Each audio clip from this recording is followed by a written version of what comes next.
ये जो आप 2-3 वर्ल्ड कप गुजरे ना, ये T20 वाला, ये वाला, ये सिस्टम बिल्कुल एक्सपोज हो गया। जब तक ईमानदारी से काम नहीं करेंगे हमारी क्रिकेट बेहतर नहीं होनी। और मैं बाबर आजम के बारे में इसलिए बात कर रहा हूँ कि काफ़ी अरसे से हम उसके बारे में बात कर रहे हैं। मैं 1 साल से बोल रहा हूँ उसके बारे में, उसकी टेक्निक और चीज़ें सब ठीक होनी चाहिए। और हमें बहुत अफसोस होगा, मुझे बहुत अफसोस होगा कि इतना अच्छा प्लेयर है हमारा, वो ज़ाया हो रहा है, उस पर काम नहीं हो रहा। उसकी अपनी गलतियाँ भी हो सकती हैं, लेकिन हमारी तरफ से भी कोई ऐसी चीज़ नहीं हो रही कि हम उसके लिए कुछ करें, हम उसको बैठा के समझाएं, उससे बात करें। जब उसको कप्तानी से हटा रहे तो उस वक्त भी मैं इधर ही, आप लोग भी थे, बिल्कुल मैं कह रहा हूँ हटाएं ना, उससे बैठ के बात करें कि भाई आप जो चीज़ें गलत कर रहे हो उसको बेहतर करें। क्योंकि हमने इतने कप्तान चेंज करेंगे तो टीम कभी भी नहीं बन सकती। तो उसके बाद देखें काफ़ी चीज़ें ख़राब हुई हैं, शहीन आया, शहीन गया, फिर बाबर आया। तो ये चीज़ें अगर हम बैठ के किसी से बात करें इन प्लेयर्स के साथ, लेकिन करेगा कौन?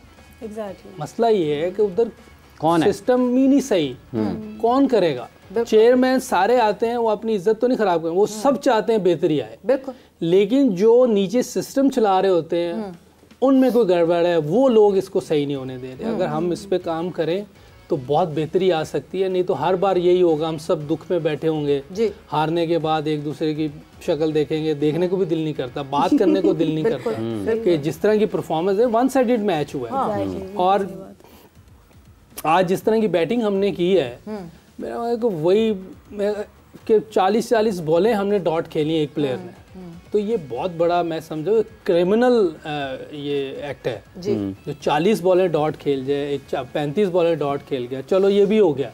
अब आप सेट हो गए हैं, तो अब आप इतनी बुरी शॉट खेल के जाएंगे कि टीम ही आगे लगवा के चले जाएं, क्योंकि अब टाइम था, कोई ब्रेक नहीं हो रहा था, कुछ नहीं हो रहा था।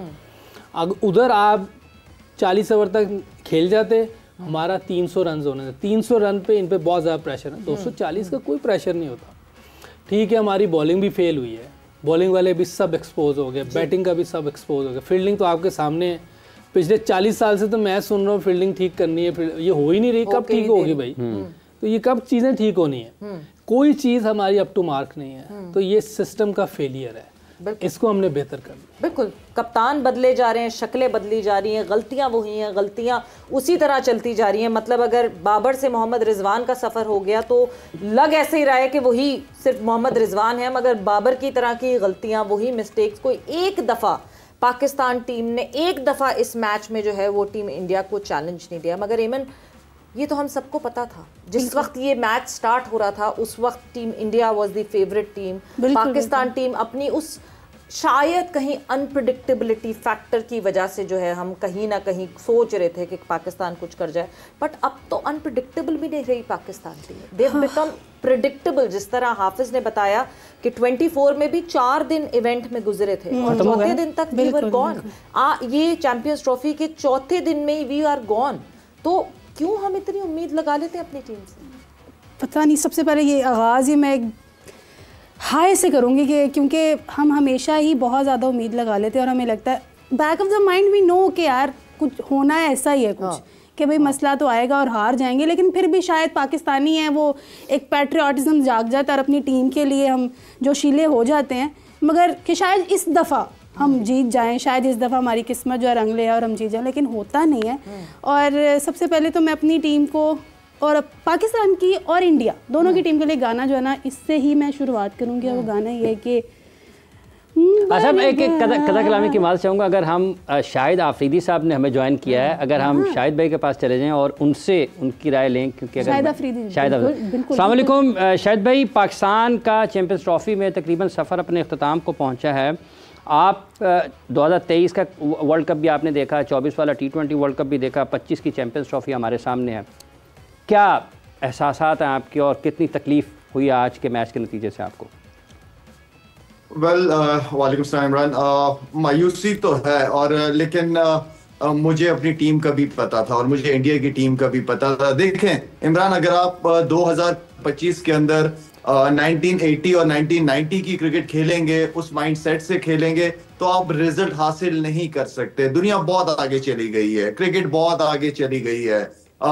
मेरे ख्याल में 2017 के बाद आप जितने भी ट्रॉफीज आई हैं, बड़ी बड़ी एशिया कप्स वगैरह, T20 वगैरह, सारे हमारी क्या अचीवमेंट है। हम हमेशा तैयारियों की बात करते हैं, हमें ये तो पता नहीं होता कि हमारा ओपनर कौन होगा। हमारी सिलेक्शन ये है कि हमें अपनी कंडीशन में हमें ये नहीं पता कि हमारी कंडीशन में स्पिनर्स ज्यादा खेलेंगे कि फास्ट बॉलर। आज अगर इंडिया के स्पिनर्स ने किए तो 5 तो इंडिया के स्पिनर्स ने आउट किए हैं, हमारा एक ही रेगुलर बॉलर। जहां पे आपने मैच को चेंज करना था, हमारे पास स्पिनर्स नहीं थे, हमारे पास अटैकिंग फील्ड नहीं थी। मैं ग्राउंड में देख रहा था कि इंडिया के बॉलर्स जो थे वो उनके स्पिनर्स थे, उन्होंने सर्कल में मिड ऑन या मिड ऑफ को फील्डर कभी कभार ले लेते थे अटैक करने के लिए। तो आप कैच भी छोड़ रहे हो फिर आप, तो आई मीन कि इस तरह तो जीत या इस तरह तो क्रिकेट नहीं होती। क्रिकेट को तो आपने आई मीन कि आप बैटिंग स्टैंडर्ड्स हमारे चेक करें, हम किस माइंडसेट के साथ बैटिंग कर रहे हैं यार। आप वर्ल्ड क्लास टीम के साथ खेल रहे हो, आपका अटैक आपका डिफेंस है। आपको अगर जीतना है तो आपको अटैक करना पड़ेगा बड़ी टीम के खिलाफ, अब पॉजिटिव खेलना पड़ेगा। बार बार कह रहे, जो लड़का खेल जाता है, जैसे सऊद शकील की बात करता हूं यार, सऊद शकील आप अभी मोहम्मद रिजवान आउट हुआ है यार, आप गेम को लंबा लेके चलो। हम अभी तक एक विराट कोहली को कंट्रोल नहीं कर सके जो कि रिटायरमेंट के करीब है, हम उसको रन नहीं रोक पा रहे अभी तक। तो आई मीन गलतियां बैटिंग, बॉलिंग, फील्डिंग तीनों में गलतियां हैं। इस तरह मैंने शुरू में कहा था कि जितनी भी टीम है वो सारी तैयारियों के साथ आई हुई है। अब आपके पास किसी भी बैटिंग, बॉलिंग, फील्डिंग जिसमें भी आप गलती करोगे आप एक्सपोज हो जाओगे, दूसरी टीम आपके ऊपर हावी हो जाएगी। तो बहुत ही अफसोस हुआ है, ऑनेस्टली बहुत ही अफसोस था, लेकिन मुझे तकरीबन 80% रिजल्ट का पता भी था। लाला, आपने सऊद की बात की, बट रिजवान और सऊद की जो पार्टनरशिप शुरू हुई थी उसमें जहां रिजवान ने विकेट गंवाई, जिस पॉइंट पे अभी आपका एक कैच ड्रॉप हुआ है और बच गए आपको एक मौका मिला, फिर से एक दफ़ा आपको फिर से मौका मिला, मगर उसके बावजूद आप अगली जो आने वाली बॉल थी उस पर फोकस ही नहीं कर सके। देयर वाज नथिंग, वो वहाँ कहीं बॉलर का कमाल नहीं था। जिस तरह रिजवान ने जो है एग्जीक्यूट किया वो शॉट, और वो जाहिर सी बात है वो नहीं खेल पाए और वो आउट हो गए। मोहम्मद रिजवान के ऊपर भी तो बहुत सारी जिम्मेदारी बनती है, वो कप्तान है, he needs to lead from front. बिल्कुल सही कह रही है सवेरा। मैं तो हमेशा कप्तान की एग्जांपल देता हूं कि वो फ्रंट से लीड करता है टीम को।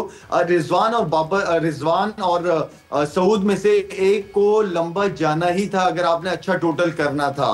तो आई मीन के बैटिंग बहुत बड़ी बड़ी गलतियां की हमने मेरे ख्याल में गेम को उन्होंने ऑनेस्टली उनको तो ये पता था कि सारे डॉट बॉल्स ही खेले जा रहे हैं, रन भी नहीं, 3 की एवरेज से तो हम रन कर रहे थे। आप शुरू के पावर प्ले में अगर आप देखें हमने क्या रन किए हैं, ठीक है, आप विकेट भी गंवा रहे हो और पावर प्ले को यूटिलाइज भी नहीं कर रहे होते हो, तो जाहिर बात है जब आप नहीं कर रहे हो तो सामने वाली टीम तो हावी होगी आपके ऊपर। आप जब तक स्ट्राइक रोटेट नहीं करोगे आप बॉलरों के ऊपर प्रेशर नहीं डाल सकते। हम वही वाली बात है कि 80s 90s वाले माइंडसेट से खेलोगे तो आप क्या रिजल्ट निकालोगे 2025 में।